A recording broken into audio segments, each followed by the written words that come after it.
1 year and 13,000 miles later, would I buy this Model Y Juniper again? I can't believe it's been over a year since we got this Model Y Juniper, and this is the launch edition, which is actually the first Model Y Juniper that they came out with. We've driven it for about 13,000 miles. We've actually owned 3 other Ys on top of this, so the 2020 Model Y, 22 Model Y, and then also the 25 or 6 standard Model Y. Now it's called rear wheel drive, and this is our 4th one. So would we buy this again? Was this a good buy? Do we have any regrets? And we're gonna try to look at it in multiple things. So the first thing that we're gonna look at is cost. In about a year, I'm gonna break it down in an annual cost of everything. The first thing that I think we're gonna talk about is we're actually not gonna talk about how much you're paying for the car, because that will vary depending on the model that you get, right? And also, is it rear wheel drive? Is it is it all-wheel drive? And then on top of that, the 3 different trims. So that isn't included in the cost, but as I owned this car for about a year, how much was my annual cost for insurance? So my insurance cost for the Model Y Juniper, I actually go by, I'm not paid by Progressive or anything, but that's just what we use. And we paid about $1,000 for me and my wife for the Model Y itself. Sorry, not 1,000, 2,000 per year. So our annual was $2,000, and we have about $50,000 for most of everything. We do have comprehensive and all that stuff with about a $2,000 deductible on that, or sorry, $200, it's pretty low. And that's just how much it costs us. I understand that will vary, but it just kind of gives you an understanding. Charging, okay, so first of all, we put 13,000 miles, so 13K miles in about a year. So if you divide that by 12, we do about roughly a little over 1,000 miles, right? If I'm giving you an exact number, it's about 1,083 miles, okay, that we drove per month. Obviously, we're kind of looking at it month to month. Some months we've driven more, we were doing trips and stuff. But the charging, we're in Tennessee, and it is about 0.13 kilowatt per hour, right? So with this in mind, our usual cost, we usually went like 20 to 80%. We never really go 0 to 100, and that's probably what you'll do. You'll stay in the 20 to 80 all the time. 100% is really when you're traveling for the most part.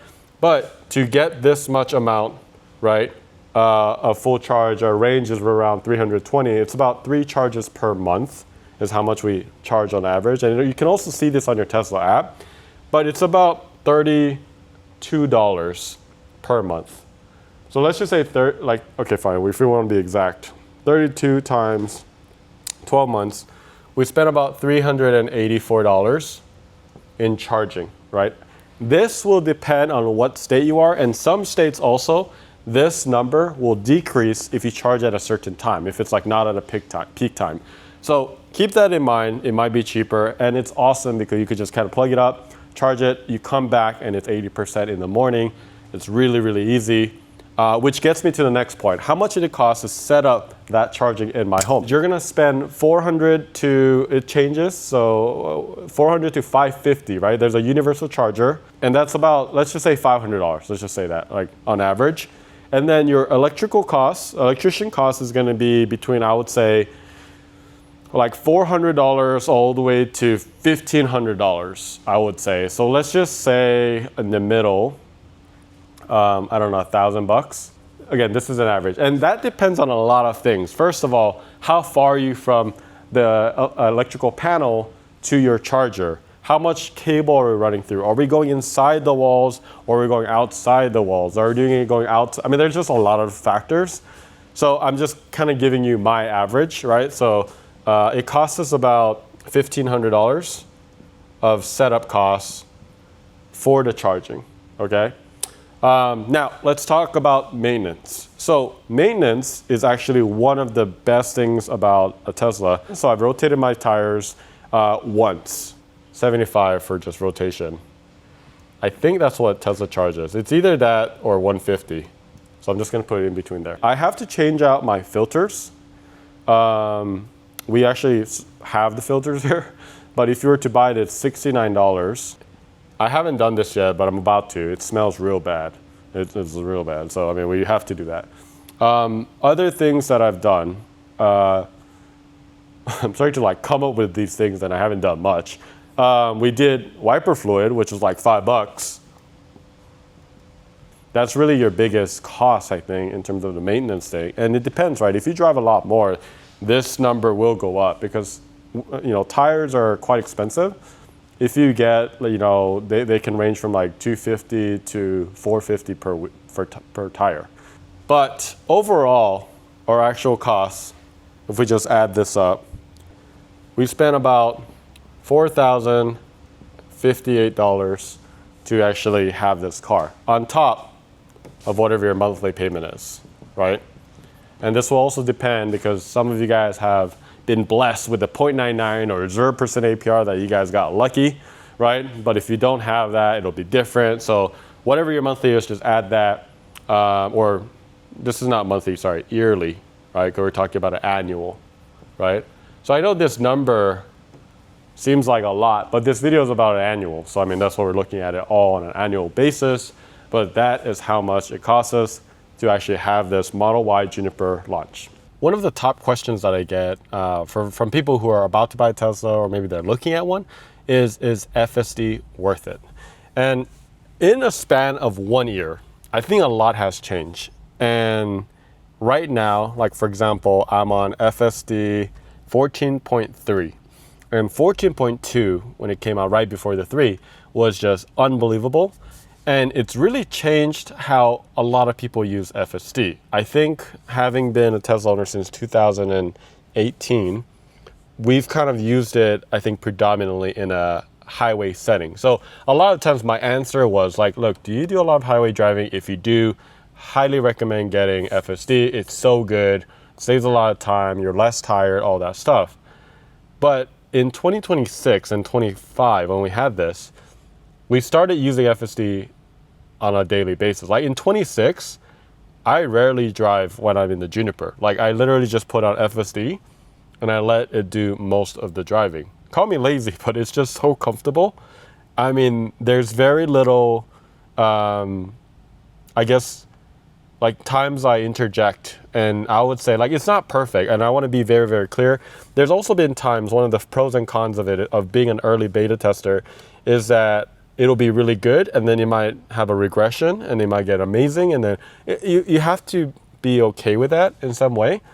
But I have been using it way more in a city setting as well. So I think, like for example, like this car when we bought it was the launch edition, so you had to buy the full self-driving with it. But now that's not an option. You can't actually buy like full self-driving as a whole. You have to do a subscription basis. So I highly recommend, like, you don't have to subscribe immediately, but typically when you first get the car, especially right now, they give you like 30 days of FSD for free, especially if you have a referral. So with that being said, just try it out, have an open mind, and if you like it, then you can subscribe, and I think it's totally worth it. But that is my personal opinion. Other people might not think that it's worth it. It also depends on how much you drive, what kind of driving you do. Do you do highway? Do you do mostly just cities? Where you live? I mean, there's a lot of factors, but that's why that 30-day is going to help you answer if you should buy FSD or not. But in my case, I would highly recommend buying FSD and subscribing to it. So some of the things in our 1 year ownership of this car is that there's a couple things I wish I knew before it happened. The first step is you definitely want at least a front PPF kit. I do think it's necessary, and it's not just a Tesla thing. I do think that a lot of paint is getting thinner, it's more water-based, and for EPA standards and stuff like that.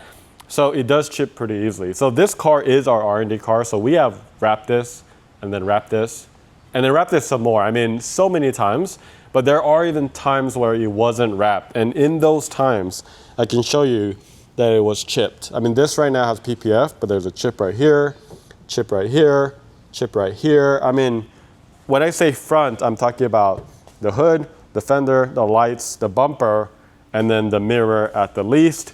And that should cover most of the damages that you'll most likely have. If you're in somewhere like California or areas that are like super, like, I don't know, like tight, So like in Tennessee, if you go to like Costco, for example, I mean, the parking spot is so wide. So I feel like it's not as much of a risk, but if you go to California where space is a lot more limited, or other, maybe suburban or cities, large cities, you'll notice that you might get door dings, so you might want to protect the door as well, just because people, I don't know, you see those videos like on Wham Bam Tesla, right, where people just door ding like crazy. So I mean, that's another thing. The other thing is rockers. So if you look, we have one of our R&D designs, but we haven't washed this car yet. But you can see that having a mud flap would actually prevent this. But you can see the path of where the dirt kind of slings. So right here, all the way through into here. And what I would recommend is just getting at the least also the rocker protection right here, right below this body line. It's not quite the rocker, it's actually part of the door, but just above that rocker.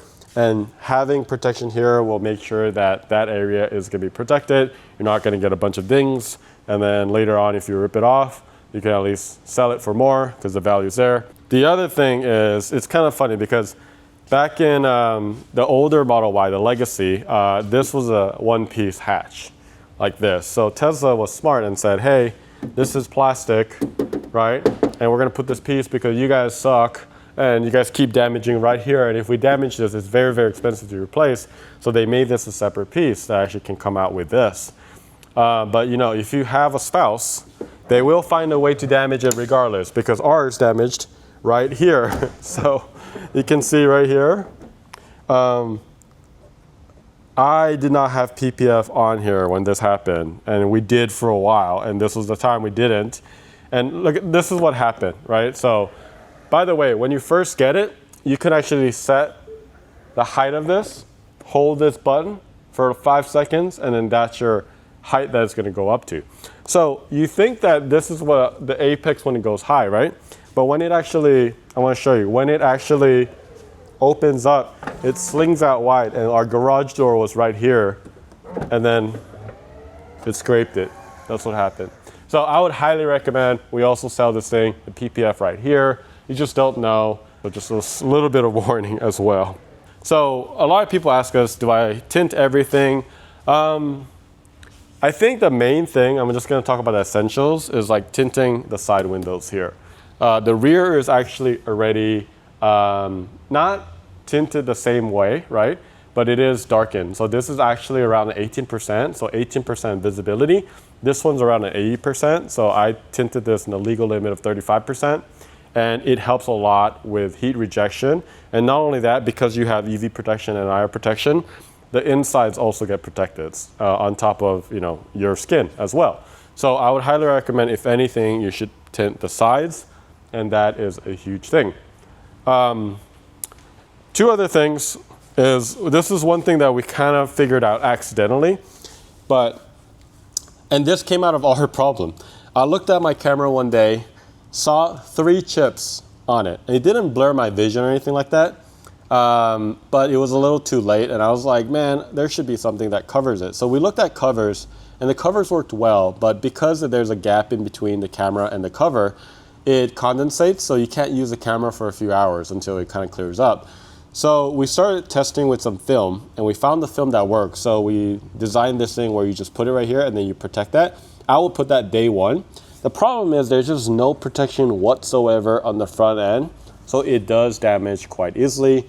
If you do have to replace it, it's about $225. It's not that expensive, but that's, it's like, would you protect it for $10 or would you, replace a $230 and plus labor, right? So going back inside, another thing I wish I knew is if you have kids, hopefully you understand. If you put a cover, you can actually get some cubbies for like snacks and stuff as well. And then you're gonna have the car seat right here. But it will just kind of keep it a little bit clean. Which gets me to my next point. Don't be afraid of white seats. I know right now it looks a little scary and you're looking at this and going, wow, that's dirty. But it actually wipes off a lot easier than it looks. So you get something like our interior cleaner or all-purpose cleaner, you wipe it with a microfiber and it will clean really well. These are just things I wish I knew like back then. Could have prevented if I just knew that. But life happens and sometimes you just gotta deal with it. So that is everything. And hopefully I help you with that. Another top question that they ask about Teslas is, what does the maintenance look like on this car? Well, you're looking right at it. Basically this. And all jokes aside, I want to tell you, and I told you guys a little bit on the cost, we've literally rotated tires. I added this like once or twice, and then changing cabin air filter, which is like a 15-minute job. So as far as I can tell, there's very little maintenance, which is really, really nice.